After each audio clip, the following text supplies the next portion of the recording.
night? Oh, half asleep, we slept, we tried. No, we can never sleep enough with this job we do, isn't it?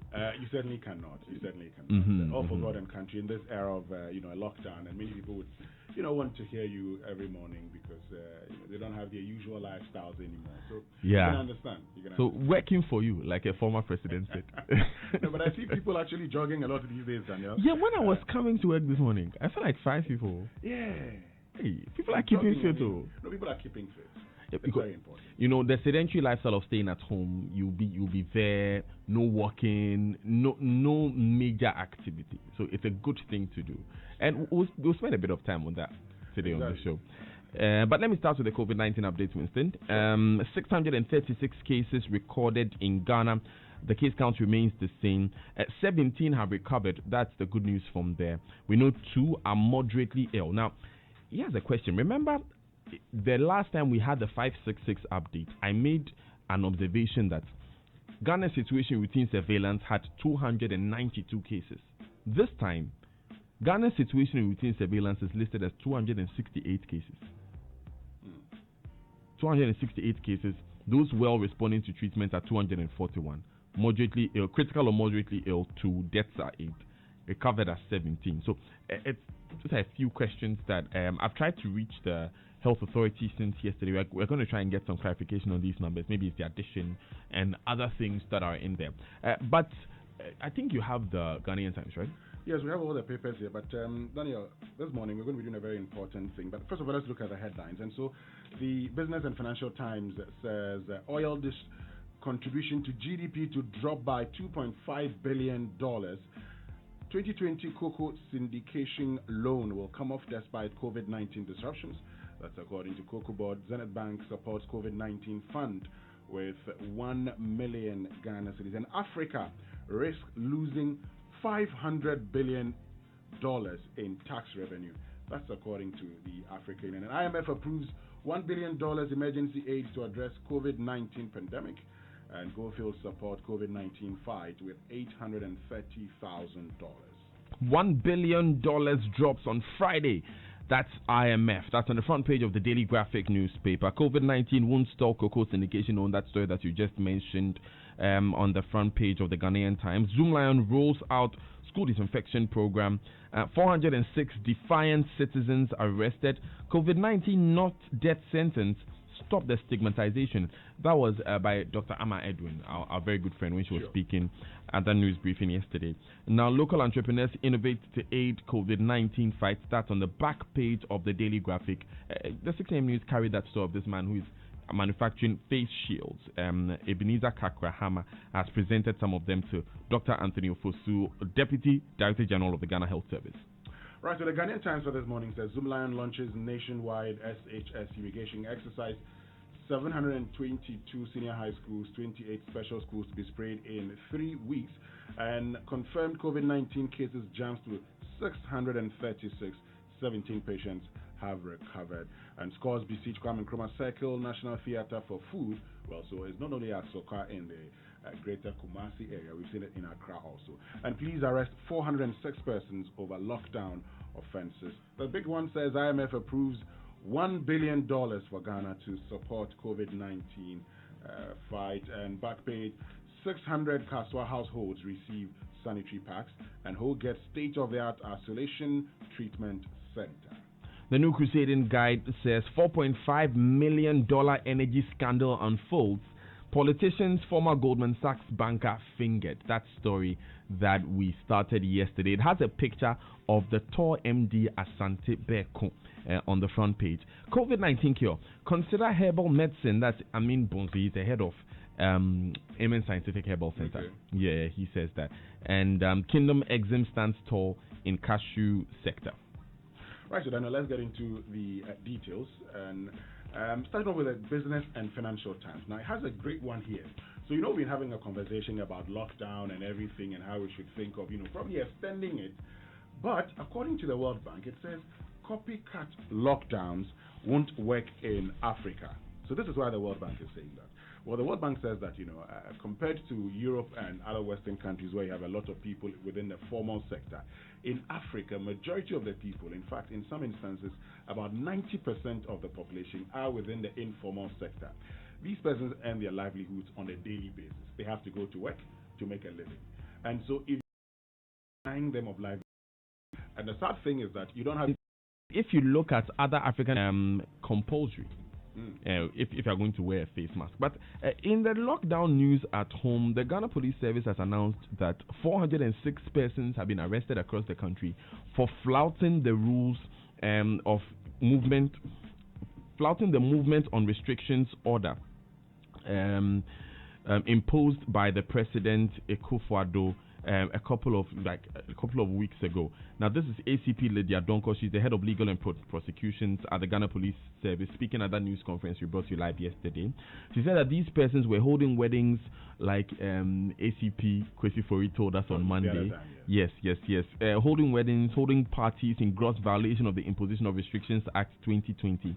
And the law on which the president wrote to impose these restrictions. So let me bring you the breakdown. 103 of them are in police custody. 248 have been granted bail. The remaining 41 are being processed for court. If you want the regional breakdown, the region with the largest number, obviously, is the Greater Accra region. 161 of them are arrested here. Ashanti, Volta, and Bono regions follow with 70, 67, and 50. Tema region, which is different from the Accra region, recorded 31 cases, with the Central region accounting for 24 of the suspects. Northern region had 9. Western, North, and Upper East region had 8 suspects each. Eastern, Upper West, Northeast regions completed the list with 6, 2, and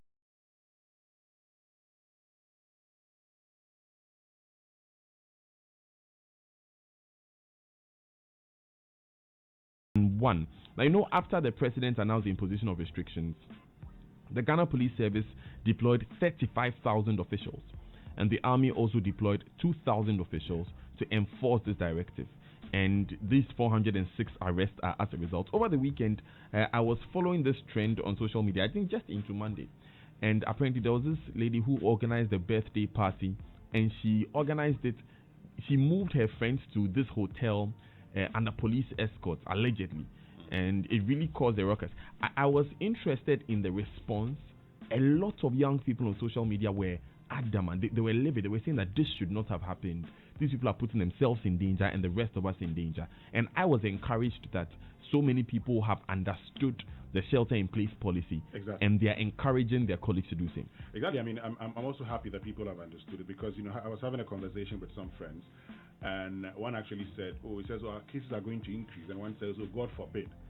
And this was the other's response. Well, God will forbid, but will Ghanaians forbid? Listen to it carefully. God will forbid, but will Ghanaians forbid? An indication that for many of us, we just do not want to adhere to simple orders. And so I'm happy that the police is arresting these persons, particularly for those who decided to go and engage in a wedding. Can you imagine? A wedding. And there's someone officiating the wedding. You see. You can win. Anyway, let's get into the Business and Financial Times again. And says oil contribution to GDP to drop by $2.5 billion. And so the story says that, while the oil contribution to government revenue is expected to drop by $600 million, the sector's total contributions to GDP is set to drop by $2.5 billion this year, according to Alex Mode, who's the former chief executive of the Ghana National Petroleum Corporation. And he says the bad news is that the government, with oil prices below $30 per barrel, will experience a drop in oil contribution to GDP and government revenues. Now, this slowdown on the economy will severely affect government's discretionary spending, and the impact will be felt on many of its infrastructure and capital expenditure projects. For example, roads, which may in turn impact consumers' costs if not managed properly. But you know that the AU is projecting that it will cost Africa about $500 billion in tax revenue as a result of COVID-19. Lots of money.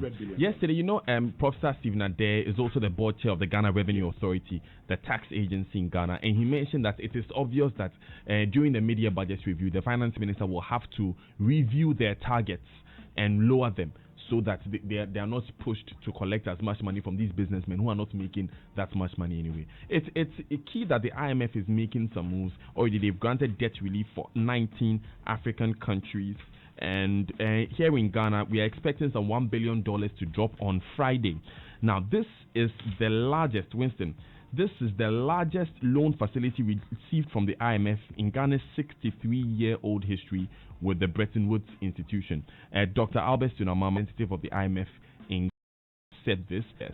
Now, this is supposed to address urgent fiscal and balance of payments needs Ghana is facing. Somewhat. Now, it's not under a program, and so it doesn't have the conditionalities or targets to review at regular intervals.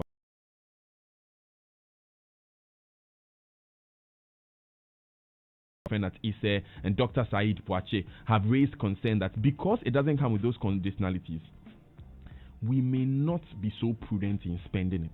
He said that it could open the proceeds up for abuse. Dr. Tunamama says that the normal safeguards in Ghana, the public financial management systems, public procurement authority, and other oversight from the audit service apply and will play their role.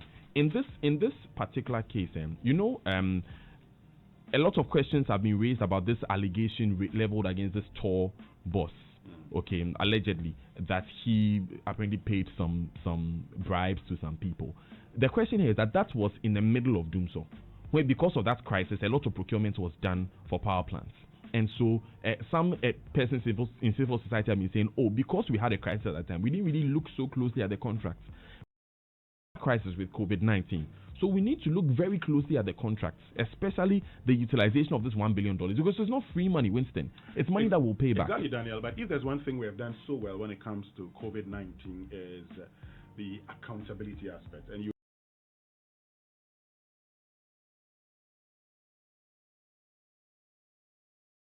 support the vulnerable. You've had a lot of Ghanaians questioning even the food that has been given to them, and we here have questioned the amount and all of that. So I trust Ghanaians and all of us here would follow up. Yes, we must all follow up. That's the whole thing. Follow the money, as a good friend of mine likes to say.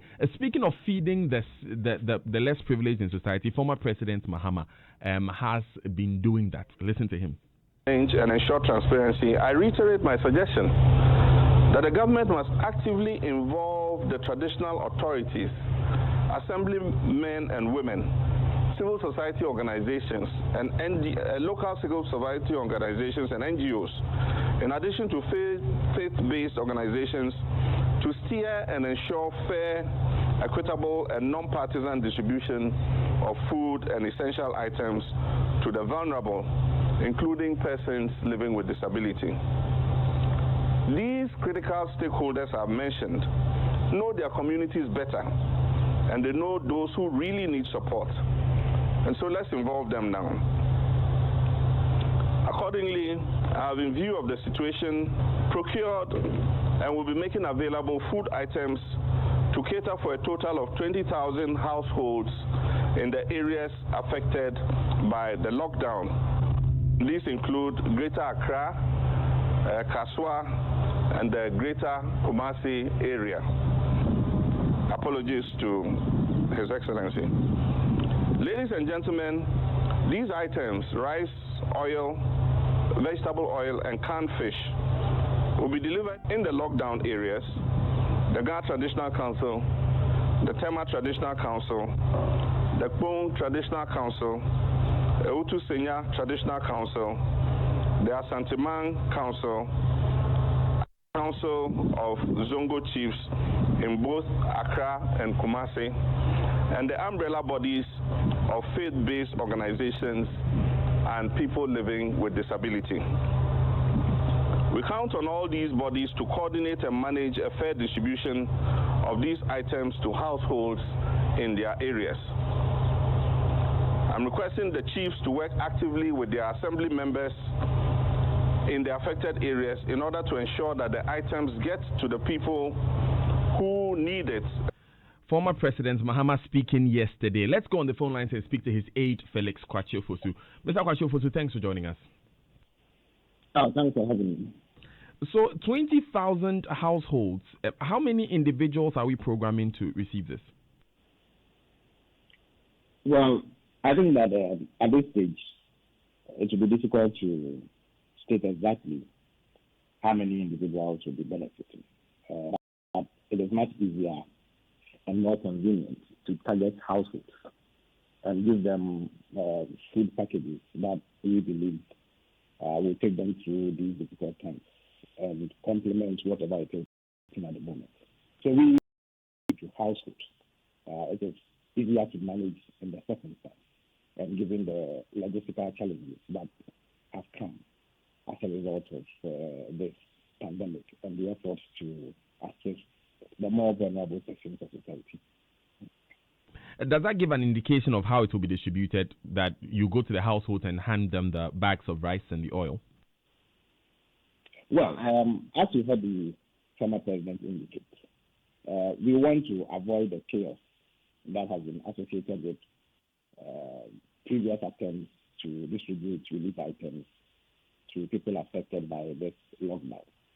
And so we prefer to go through the established institutions at the local level, the various traditional authorities, assembly members, recognized religious and social bodies, opinion leaders, and what have you, who we believe are more familiar with the terrain where this ought to be done and are in a much better position to identify those who are in real need of this sort of support.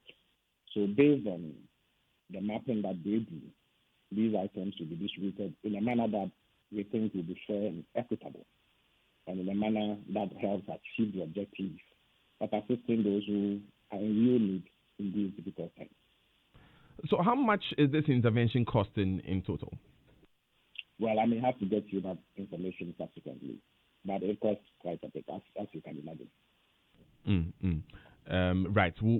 Is it more than the previous amount that was donated by Mr. Mahama? We remember he gave a 350,000 donation. Is it in that area? Well, given the share numbers involved, it is safe to assume that it will be more than that. But I'll get you the exact figures later. Right.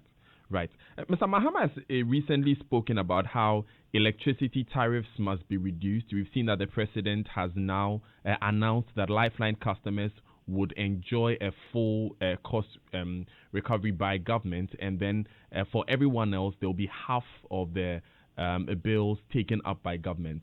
Is this in line with what the NDC was envisioning, or Mr. Mahama was envisioning? Absolutely. You recall that at the very early stages of this pandemic, Mr. Mahama put out 13 proposals that he believed would help the country overcome the difficulties that this pandemic has imposed. Among others, he spoke about the need to work urgently on the National Infectious Disease Response Plan, which will clearly detail the steps that we have to follow in order to beat back on such a pandemic. First of all, he spoke about the need to prevent such a pandemic from reaching our borders, and also spoke about the need to establish systems and processes that trigger any efforts to close our borders to such a pandemic. He also said that in the event that such a thing arises, despite our best efforts, we need to be clear on what steps to take to minimize their impact and reduce that impact to the barest minimum. He spoke about the need for more research facilities that enable us to get ahead of a situation like this. At the moment, we happen to be relying on two, Noguchi Memorial Institute and the KCTR in Kumasi. The former president believes that if we had a similar facility in the northern part of this country, it would greatly facilitate testing and contact tracing, which are key to beating back on this particular pandemic. He has spoken about the need to expand our medical facilities so that we have state-of-the-art ready to deploy isolation centers. You note that in the last few days, there have been some agitations in various parts of the country where residents who are genuinely worried about the potential for spread of this disease have sought to resist government's efforts to identify isolation centers where people who have contracted the disease can be kept for treatment. This could have been avoided if preparation had been made and we had beforehand establish these isolation centers. So the former president believes that there is something that we must do in order to enhance our state of preparedness to deal with this. He also envisaged at a very early stage that some of the steps that have to be taken are such that they would impact the more vulnerable sections of society. Even in more advanced democracies where there are higher income groups, people have suffered tremendously because of some of the prohibitions and restrictions that have had to be imposed as a way of curbing the spread of COVID-19.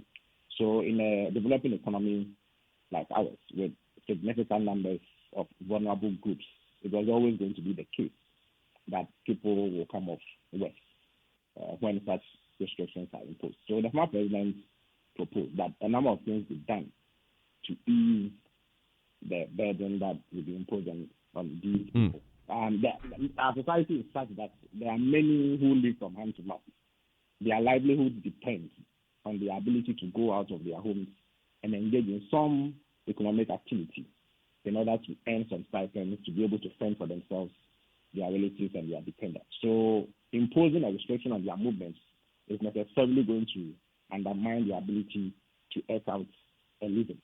So it was necessary to do some things, especially now that they are home. Now, one of the most expensive items on the family's budget is electricity. So the former president called for some reduction or some effort to absorb electricity costs. The president responded with the absorption of the tariff for lifeline consumers and 50% for all other categories of consumers.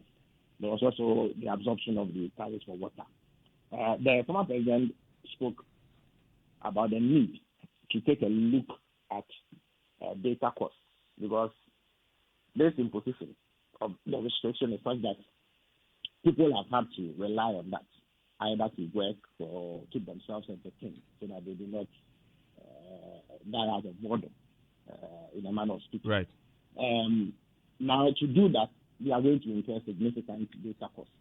So the former president proposed that government could perhaps speak to the telcos and get them to significantly reduce the cost of data and offset that against the fees that they have to pay when they renew their licenses, which we understand are up for renewal for many of the telcos. So the former president, for instance, said that government could offer a 6-month moratorium for the telcos and say that their license renewal is going to be vacated for 6 months, so that in lieu of that, they give some significant reductions to their customers in order to bring down the cost of data, so that those who have to work for them, those who have to use the internet for various activities would incur significantly less cost. You are also aware that because of these restrictions on movements and the ban on public gatherings, schools are not in session. Yet there are millions of students at home, some of whom were actually preparing for critical examinations. Now they have had to use e-learning as a means of reaching these students to keep them up to speed on the syllabus. Now there are many families who cannot afford the data costs that have to be incurred in order for this to be done, and it's affecting them in ways that are quite worrying. So the former president is asking that the president does this in addition to the rest of measures that he has taken, right? So that the hardships that people face in these periods will be significantly. Right. So there are quite a number of things that he has proposed. Some of them have been implemented, and he looks forward to the implementation of additional measures to ease the burden on government. Just a quick point on what you said about the research facilities. We know that in addition to KCCR and Noguchi, the West Africa Center for Cell Biology of Infectious Pathogens of the University of Ghana is also a research facility working in this. And indeed, earlier this week, there was the announcement that they successfully sequenced the genome of the novel coronavirus disease. And so we do know that there's one other facility which is doing the research apart from the two. But on that the issue... That is correct, but you note that facility was set up sometime in 2015, if I'm not mistaken, under President Hannah. But I think that their work is significantly different from Noguchi and KCCR, because those two are focused more on testing. So at this moment, what we need most not to discount the work that the institution of Lagos has done, but what we are in urgent need of are facilities where speedy testing can be carried out on samples that are taken from people, and that is the sort of thing that the former president is speaking about.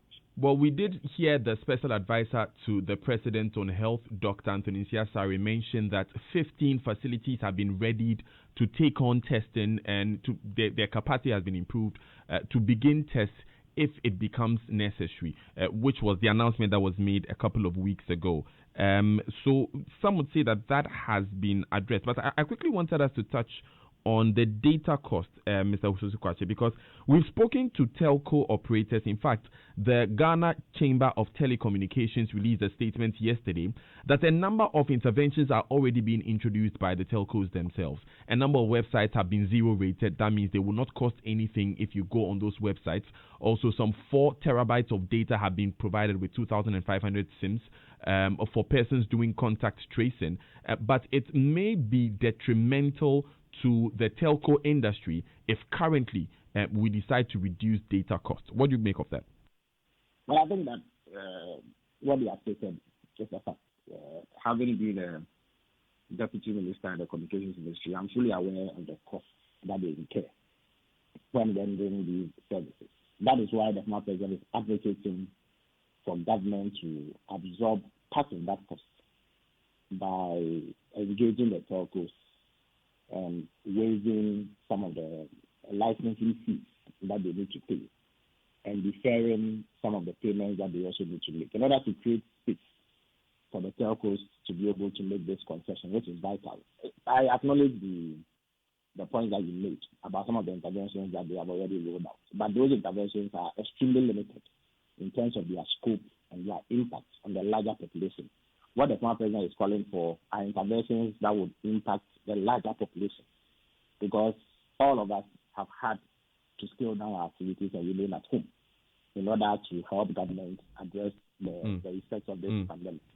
So offering some data relief to 2,500 customers so that they can assist in contact tracing is all well and good. But its impact is extremely limited in terms of how you and I can benefit.